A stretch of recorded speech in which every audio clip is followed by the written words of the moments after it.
বিসমিল্লাহির রহমানির রহিম। পরিবেশনায় ও পরিচালনায় দিগন্ত। আমি আবার এক নজরে 27টি আমল আপনাদেরকে বলে দিচ্ছি। নাম্বার 1 চাঁদ দেখা, নাম্বার 2 রোজা রাখা, নাম্বার 3 তারাবির নামাজ আদায় করা, নাম্বার 4 সাহরি খাওয়া, 5 নম্বর আমল হলো শেষ সময় সাহরি খাওয়া, 6 নম্বর আমল হলো ইফতার করা, 7 নম্বর আমল হলো তাড়াতাড়ি ইফতার করা, এবং 8 নম্বর আমল হলো ইফতারের দোয়া পড়া, 9 নম্বর আমল হলো সাহরি এবং ইফতারে খেজুর খাওয়া, 10 নম্বর আমল হলো রমজান মাসের সকল গুনাহ বর্জন করা, 11 নম্বর আমল হলো বেশি বেশি দোয়া করা, 12 নম্বর আমল হলো মিথ্যা কথা এবং কাজ পরিহার করা, 13 নম্বর আমল হলো অশ্লীলতা এবং ঝগড়া বিবাদ রমজানে রোজা রেখে না করা, 14 নম্বর আমল হলো ভালো কাজের পরিমাণ এই মাসে বাড়ায় দেওয়া, 15 নম্বর আমল হলো বেশি বেশি আল্লাহর কাছে ক্ষমা চাওয়া, কারণে মাশাআল্লাহ বেশি ক্ষমা করেন মানুষকে, 16 নম্বর আমল হলো অন্য রোজাদারকে ইফতার করানো, তাদের বাসায় ইফতার পাঠানো, আর 17 নম্বর আমল হলো বেশি বেশি কোরআন তেলাওয়াত করা, 18 নম্বর আমল হলো কোরআন নিজে পড়ে আরেকজনকে শোনানো, আবার তার তেলাওয়াত নিজে বসে শোনাশুনি করা, 19 নম্বর আমল হলো দান সাদেকা করা, 20 নম্বর আমল হলো তাহাজ্জুদ এবং বিশেষ করে ভোর রাতে সারি খেতে উঠে দোয়া করা, আর 21 নম্বর আমল হলো উমরা করার সামর্থ্য থাকলে, 22 নম্বর আমল হলো ইতিকাফ করা শেষ দশকে, 23 নম্বর আমল হলো শেষ দশকের বেজর রাতে বা শেষ দশকের প্রত্যেকটা রাতে ইবাদতের পরিমাণ বাড়িয়ে দেওয়া এবং বিশেষভাবে রাত্রি জাগরণ করা শেষ দশক, আর 24 নম্বর আমল হলো শেষ দশকে নিজের পরিবারকে ঘুম থেকে ডেকে তোলা, স্ত্রী সঙ্গ ত্যাগ করা, 25 নম্বর আমল হলো লাইলাতুল কদর অনুসন্ধান করা, 26 নম্বর আমল হলো লাইলাতুল কদরের বিশেষ দোয়া পাঠ করা, আর 27 নম্বর আমল হলো ফিতরা দেওয়া। আল্লাহ আমাদের সবাইকে এই 27টা আমল দিয়ে আমাদের রমজান মাসকে সাজাবার তৌফিক দান করুন। মুখস্থ 27টা টানা কে কে শোনাইতে পারবে? হাত তোলেন। 27টা শোনাইতে গিয়া যদি সময় নষ্ট করেন, আমার শোনাইতে না পারেন, 5টা শোনানোর পরে 10টা শোনার পরে কোতাকুতি করেন, তাহলে পানিশমেন্ট কি হবে আগে সেটা ঠিক করেন। শোনাইতে পারলে পুরস্কার, বই পাবেন, 27 আমলের বই পাবেন ফ্রি। চেষ্টা করি বলতে কনফিডেন্ট আছে কিনা? হ্যাঁ, অন্ধ মানুষ। আচ্ছা, তাহলে এই ভাইকে প্রায়োরিটি দেই। এই যে আমাদের অন্ধ ভাই, আপনি বলেন দেখি। একটু নীরব হই, অন্যদেরকে সুযোগ দেব। কোন কর্টলেস থাকলে এই মাইকটা দেন না ওনার হাতে। এই যে মাইকটার সাউন্ড আছে না, এটা একটু দেন না। বেচারা অন্ধ মানুষ, ওনাকে একটু দেন। মাশাআল্লাহ, এটা আছে, যেটা আছে দিলেই হয়। ভাই একটু নীরব হয়। জি বসেন, মনোহর ভাই বসেন। হ্যাঁ, না আপনি দাঁড়ায় বলেন ভাই। হ্যাঁ জি, বিসমিল্লাহ। আসসালামু আলাইকুম ওয়া রাহমাতুল্লাহি ওয়া বারাকাতুহু। ওয়ালাইকুম আসসালাম ওয়া রাহমাতুল্লাহি ওয়া বারাকাতুহু। আমরা হযরতের মুখ থেকে 27টি আমল শুনেছি রমাদান বিষয়ে।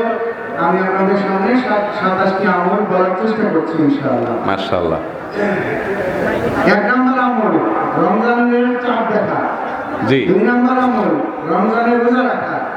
3 নম্বর আমল রমজান মাসে রাত্রি জাগরণের তারাবি পড়া। 4 নম্বর আমল সাহরি করা। 5 নম্বর আমল সাহরি শেষ সময়ে সাহরি করা। 6 নম্বর আমল ইফতার করা। 7 নম্বর আমল তাড়াতাড়ি ইফতার করা। মাশাআল্লাহ। 8 নম্বর আমল ইফতারের দোয়া করা। মাশাআল্লাহ। 9 নম্বর আমল সাহরি ও ইফতারে খেজুর খাওয়া।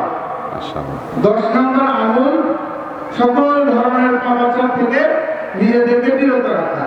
মাশাআল্লাহ। 11 নম্বর আমল অধিক পরিমাণে দোয়া করা। 12 নম্বর আমল মিথ্যা কথা এবং কাজ থেকে বিরত থাকা। মাশাআল্লাহ। 13 নম্বর আমল বিভিন্ন ধরনের অশ্লীলতা, ব্যবহারপনা, ঝগড়া বিবাদ থেকে রমজান মাসে বিরত থাকা। মাশাআল্লাহ। 14 নম্বর নেক আমল করা, বেশি বেশি ভালো আমল করা। মাশাআল্লাহ। 15 নম্বর ইস্তেগফার করা। 16 নম্বর রোজাদার ব্যক্তিকে ইফতার করানো, যেটা আমাদের সমাজে খুবই কম। 17 নম্বর পবিত্র কোরআনুল কারীমকে তেলাওয়াত করা। 18 নম্বর পবিত্র কোরআনুল কারীম শুধু তেলাওয়াত করা না, পরস্পরের মধ্যে তেলাওয়াত শোনাশুনি করা। মাশাআল্লাহ। 9 নম্বর দান সদকা করা। 19 নম্বর। এরপরে 20 নম্বর 19 নম্বর দান সদকা তাহাজ্জুদের সময় ভোর রাত্রে উঠে নিজের জন্য এবং সবার জন্য দোয়া করা। সঠিক। 21 নাম্বার উমরা করা। 22 নাম্বার, এটা বেশি গুরুত্বপূর্ণ, পবিত্র রমজান মাসের শেষ দশকে ইতিকাফ করা।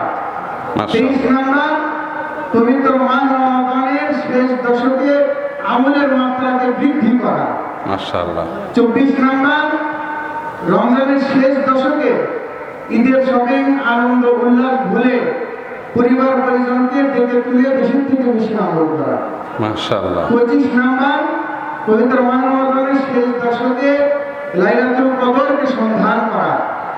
26 নাম্বার, পবিত্র মাহ রমাদানের শেষ দশকে লাইলাতুল কদরের একটি স্পেশাল দোয়া, যেটা আল্লাহুম্মা ইন্নাকা আফুউন তুহিব্বুল আফওয়া ফাফু আননি, এই দোয়াকে বেশি থেকে বেশি করা। এবং 27 নাম্বার, পবিত্র যে ফিতরার যে বিধান আমাদের উপরে, আল্লাহু আকবার, নারায়ে তাকবীর, নারায়ে তাকবীর। আসেন আসেন।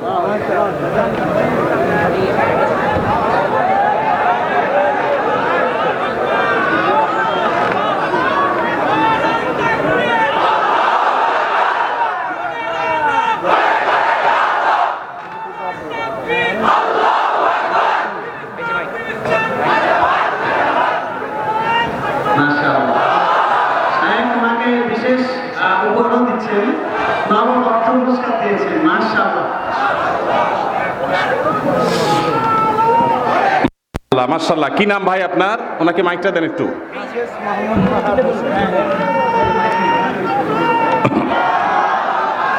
কি নাম আপনার ভাই? আমার নাম হচ্ছে হাফেজ মোহাম্মদ। বসেন, আপনারা বসেন। হাফেজ ফাহাদ হোসেন। ফাহাদ হোসেন। জি। আপনি 27টা আমলকে আগে কখনো শুনছিলেন? জি না, আমি আজকে প্রথম শুনেছি এবং মুখস্থ করে আপনাদের সামনে উপস্থাপন করেছি। সুবহানাল্লাহ। ভাইরা আমার এর আগের রেকর্ড আপনাদেরকে আমি বলেছি, গত 2 বছর আগে এই রমজানের 27 আমলের এই সংকলন কোরআন হাদিস ঘেটে আমি গবেষণা করে এটা বের করেছি, এবং 2 বছর আগে নোয়াখালীর সোনাইমুড়িতে আমি এই বক্তব্য রেখেছিলাম ঘণ্টাব্যাপী। আমার মনে আছে সেদিন এক যুবক দাঁড়িয়ে টানা 27টি আমল আমাকে শুনিয়ে দিয়েছেন, কিন্তু আজকে এই বগুড়ার হাফেজ সাহেব যেভাবে শুনিয়েছেন, এটা মিরাকল ছাড়া এটা সাধারণ কোনো বিষয় নয়। একটি জায়গায় তিনি বাদলেনও না, একটু ভাবতেও থাকে হলো না। আল্লাহ রাব্বুল আলামিনকে এলেমে, আমলে, তাকওয়াতে, তাহারাতে সবকিছুতে আল্লাহ তাআলা বরকত দিয়ে কামিয়াব করুন। আল্লাহ আমাদের সবাইকে আমলের তৌফিক দান করুন। বগুড়ার মানুষ চ্যালেঞ্জে এগিয়ে গেল এবং সকল রেকর্ড ভঙ্গ হয়ে আমি নতুন করে আপ্লুত হলাম। আল্লাহ তাআলা আমাদের সবাইকে রমজানের পুরা সমস্ত আমলগুলোকে যথাযথভাবে আমল করার তৌফিক দান করুন। ভাইকে 2000 টাকা আমার পকেটে ছিল, 2000 টাকা ভাইকে হাদিয়া দিলাম, আর আমার লেখা বই ভাইকে উপহার দিয়েছি। তিনি একজন অন্ধ মানুষ হয়ে তিনি মনোযোগের সাথে মুখস্থ করেছেন। তিনি যদি আজকে লিখে রাখতেন তাহলে আমি বলতাম যে লিখে লিখে তিনি আবার চর্চা করেছেন। শুধু শুনেছেন মনোযোগ দিয়ে এবং মুখস্থ করেছেন। ওয়াজ মাহফিল তো এরকম হওয়া দরকার যে ওয়াজ মাহফিলে কথা শুনবে সেটা আবার শোনাবার মতো যোগ্যতা থাকবে, এভাবে শুনবে। আল্লাহ আমাদের সবাইকে সেভাবে শোনার তৌফিক দান করুন। আমি একটু হযরতকে সামনে রেখে বলতে চাই যে আমাদের দৃষ্টিহীন ব্যক্তিদের জন্য একটি পদ্ধতি রয়েছে, ব্রেল পদ্ধতি। তা আমি চাইবো যে আপনার এই আসন্না ফাউন্ডেশনের মাধ্যমে যেন এই বইটা যেমন চক্ষুষ্মান ব্যক্তিরা পড়তে পারছে, আমরা যেন ব্রেল পদ্ধতিতে পড়তে পারি সেই ব্যবস্থা আপনি করবেন, এবং ইনশাআল্লাহ ব্রেল করতে যত রকমের সহযোগিতা হয় আপনাকে আমি করবো ইনশাআল্লাহ। ইনশাআল্লাহ মাশাআল্লাহ, জাযাকাল্লাহ খায়ের। ভাইয়ের আবেদন আমরা ইনশাআল্লাহ বিদিনিল্লাহ বিবেচনা করব। আল্লাহ চাহেন তো যে অন্ধ ভাইদেরকে জন্য, অন্ধ বোনদের জন্য, অন্ধ মানুষদের জন্য আমরা দেখি আসন্না ফাউন্ডেশন দিয়ে কিছু করা যায় কিনা। জাযাকাল্লাহ খায়ের। ধন্যবাদ আপনাকে, আপনি বসেন।